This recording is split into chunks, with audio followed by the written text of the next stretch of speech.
pertama nih boleh kita tanya-tanya dulu ya coach ya. Eh, bisa kenalin diri dulu coach sama teman-teman yang ada di sini coach.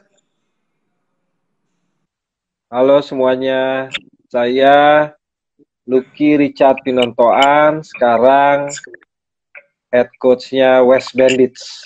Oke coach, ini coach pertanyaan kedua ada dari pengalaman dan karir coach ini sebagai pemain nih gimana boleh diceritain coach?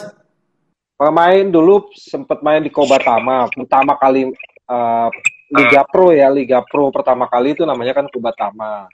Di saya tuh sebenarnya udah mengalamin Kobatama, IBL, tapi pas mau ke NBL tuh yang waktu itu udah stop. Jadi Kobatama, IBL. Nah di Kobatama itu uh, karena masih masih muda-mudanya, jadinya prestasinya lumayan lah. Jadi kalau di Kobatama ya agak mendekati Loli lah, kalau setiap game tuh ada MVP-nya kan dulu di Kobatama. Jadi setiap habis game ada MVP game, ada MVP game. Nah, jadi kalau satu putaran tuh saya bisa IM main, saya bisa 2-3 kali MVP itu. Oke, di antara yang udah coach ceritain tadi kan yang pernah main di IBL terus bisa MVP kayak gitu. Kira-kira pengalaman coach paling berkesan gitu di selama coach di dunia profesional itu kira-kira apa coach?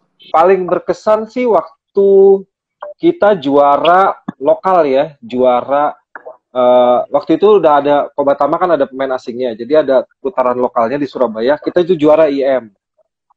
Nah, di situ paling berkesan. Jadi dengan tanpa pemain asing ternyata kita bisa juara juga. Berarti di Kobatama itu ya coach ya? Iya, itu terjadinya di Surabaya. Coach, ini mau nanya juga nih, kapan pertama kali coach berganti profesi jadi pelatih? Dia kan dari pemain nih awalnya. Resminya jadi pelatih itu setelah benar-benar off dari basket ya, tapi sambil jalan tuh terakhir-terakhir sebelum di IM terus di Kalila itu udah mulai bantu-bantu sih, bantu-bantu ngelatih juga. Jadi ikut ngelatih waktu itu di klubnya Stadium namanya. Divisi 2 pertama kali ngebangun sama Mas Apri juga, Mas Apriyadi. Jadi sambil jalan. Jadi begitu pensiun itu langsung totally ke pelatih. Itu memang awal-awalnya dari setelah pensiun ingin jadi pelatih atau memang gimana coach? Eh Passion sih ya, sebenarnya lebih ke condong ke passion ya. Jadi emang hatinya tuh emang masih nggak mau jauh-jauh dari basket, walaupun ada tawaran kerjaan di kantoran, tapi emang lebih milihnya akhirnya ke basket. Iya. Iya sih coach, lebih enak ibaratnya hobi bisa dijadiin pemasukan juga kan coach. Iya betul. Ya kalau kalau dari fashionnya ya kita enak juga menjalankannya coach. Ini juga coach mau juga nih nanya nih, ada juga nanya, gimana sih awalnya bisa jadi pelatih West Bandit? Ya, jadi saya termasuk salah satu pelatih yang beruntung bisa dipercaya pegang tim bertabur bintang West Bandits. Latar belakangnya saya dipakai tuh sebelumnya saya sama ownernya tuh sudah pernah kerja sama bareng beberapa tahun sebelumnya, tapi pegangnya divisi 1 tuh sama THI. Jadi juara divisi 1, setelah itu kita agak hilang kontak, ownernya ada urusan dia mesti kemana gitu. Jadi di tahun 2019 tuh kita ketemu lagi jadinya. Ketemu lagi di situ. Sebenarnya itu awalnya memang komunitas. Jadi kita cuma main komunitas aja, komunitas, tapi teman-teman komunitas ini banyak yang ikut-ikutan ya, yang ikut main ya, terutama ya pemain mantan-mantan pro-nya itu. Akhirnya setelah dirembukin, coba kita bikin divisi 1 yuk gitu. Dan ownernya ini setuju bikin divisi 1 lagi. Gitu ya coach ya. Berarti sebelumnya udah kenal sama yang pemilik dari klubnya itu ya coach. Sudah kenal baik banget jadinya. Oke coach, boleh nanya, ini awalnya dari mana sih? Maksudnya asal nama West Bandit ini coach? Atau terinspirasi dari mana gitu coach? Oh, sebenarnya lucu juga nih, terinspirasi West Bandits tuh lucu. Jadinya kita kan komunitas ini domisili di Jakarta Barat ya. Jakarta Barat. Jadi mainnya di Jakarta Barat, di outdoor. Jadi kalau kata anak-anak West Bandits tuh sky is the limit. Jadi kita lapangan itu nggak akan ditutup. Siap. Jadi kita bener-bener mainnya kayak di outdoor, bener-bener sky is the limit. Udah, jadi mereka di situ kita bebas mengekspresikan, anak basket tuh bebas. Mau trash talknya gaya apa silahkan. Gitu. Jadi udah kebayang dong kalau anak basket ngumpul, terus kalau wasit niupnya telat-telat, nah kata-kata apa itu yang keluar kan? Nah, tapi karena kita akhirnya terbentuk West Bandits, yaitu dari Westnya kita ambil dari Jakarta Barat, Baratnya kita ambil, dan kenapa Bandits-nya itu bukan konotasinya untuk yang ini ya, bukan yang jelek-jelek, maksudnya bandit segala macam, tapi memang kita gaya bandit kalau main di lapangan tuh di lapangan Green Garden, tepatnya Blok A. Jadi kalau yang ada datang anak-anak Pekanbaru ke Jakarta, silahkan nongol ke sana, lihat lapangannya. Nah itu memang kayak bandit, jadi kalau main tuh gak ada yang mau kalah gitu. Kalau udah main 5-5 tuh udah kayak bandit beneran deh, apapun caranya penting tim gue menang, sikat gitu, tapi dalam batas-batas wajar anak basket. Gini coach, kan nih banyak juga nih pemain mantan-mantan timnas yang ada di West Bandit. Kok bisa pada ngumpul di situ sih coach? Kok pada bisa ngumpul di West Bandit gitu? Nah, ini salah satunya kenapa mereka mau datang. Di situ mereka pertama ya menambah jam terbang main. Teman-teman lawannya juga bagus-bagus juga kan.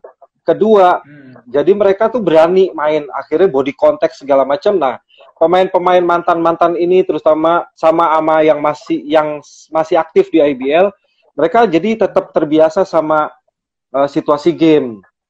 Dan disitulah makanya selalu rame yang datang. Bisa 40 orang. Nah, dari main kita dari jam 7 bisa sampai jam 11 malam. Mainnya memang sampai malam gitu ya, ya? Iya, kadang-kadang juga kita diusir sama security-nya karena itu di komplek.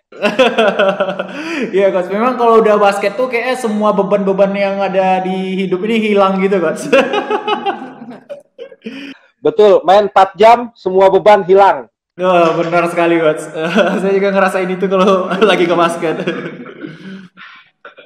Jadi ini Coach, selanjutnya apa yang mendorong perubahan dari kok bisa jadi komunitas menjadi klub gitu Coach? Awalnya kan komunitas Coach.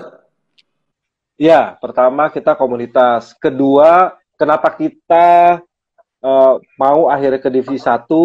Kita melihat ada ketimpangan persaingan ya di divisi 1. Jadi jujur ada tim yang tidak terkalahkan gitu. Jadi ownernya melihat kenapa kita enggak juga ya ikut di situ biar menambah gairah divisi 1 sih sebenarnya. Gitu. Jadi biar divisi 1 kembali lagi ada gairahnya, anak-anak yang sudah selesai dari KU18 mereka kan jenjangnya nih ada nih sebenarnya, masih ada divisi 2, divisi 1. Jadi biar mereka tetap aktif main basket. Akhirnya ya kita West Bandits terjun di divisi 1. Mudah-mudahan dengan adanya ini kita anak-anak basket tuh tetap terus gitu, nggak stop setelah di kampus. Mereka kan cuma di kampus setelah itu kan. Sesudah menjadi klub nih, apa ada perubahan tujuan dan rencana juga Coach? Nah, ini mengarah pasti nih pertanyaannya nih. Banyak sih, semua orang juga bilang gitu dengan materi West Bandits yang sekarang, kenapa tidak ke IBL contohnya? Gitu. Tapi kan, tapi di beberapa di tim kita kan ada beberapa juga yang automatically tidak bisa main di IBL. Ya, let's say kita ngomong kapten tim ya, Ronaldo Sitepu. Hmm. Ya, nggak mungkin juga dia main di IBL karena dia kan memang nama besarnya ada di Satria Muda. Tapi mungkin sebagai mentor kalau memang akhirnya nanti West Bandits ke IBL, Dodo, Bona, Wijin, Merio Ferdiansyah itu mereka bisa jadi mentor buat buat pemain-pemain muda yang akan main nanti di West Bandits. Benar-benar guys. Gitu. Hmm. Coach, gimana sih rasanya melatih tim yang penuh dengan pemain mantan timnas? Kalau segi permainan mungkin mereka udah jago-jago. Jadi kalau bahasa bahasa ininya siapapun pelatihnya di West Bandits bisa aja juara gitu. Kalau ya, yang jadi tantangan yang jadi tantangan saya nih dan tim coaching staff tuh minute play sebenarnya. Bagaimana menyatukan minute play mereka secara mereka pemain bintang di klubnya masing-masing. Saya harus mengatur minute play-nya biar mereka bisa sama, kontribusinya sama. Itu yang saya tuh selama hampir setahun ya selalu latihan mencerna rotasi pemain, putar pemain, match up-nya siapa, itu yang paling berat sebenarnya. Tapi berjalan dengan waktu itu bisa tertutupi dengan ego. Hebatnya pemain West Bandits ini mereka bisa menurunkan egonya. Karena semua tahu ya, anak basket pasti tahu siapa Dodo, siapa Bona, siapa Merio, siapa Wijin, siapa Yogi di situ, siapa Rio, siapa Fafa, semua orang pasti tahu. Tapi hebatnya mereka bisa menurunkan egonya.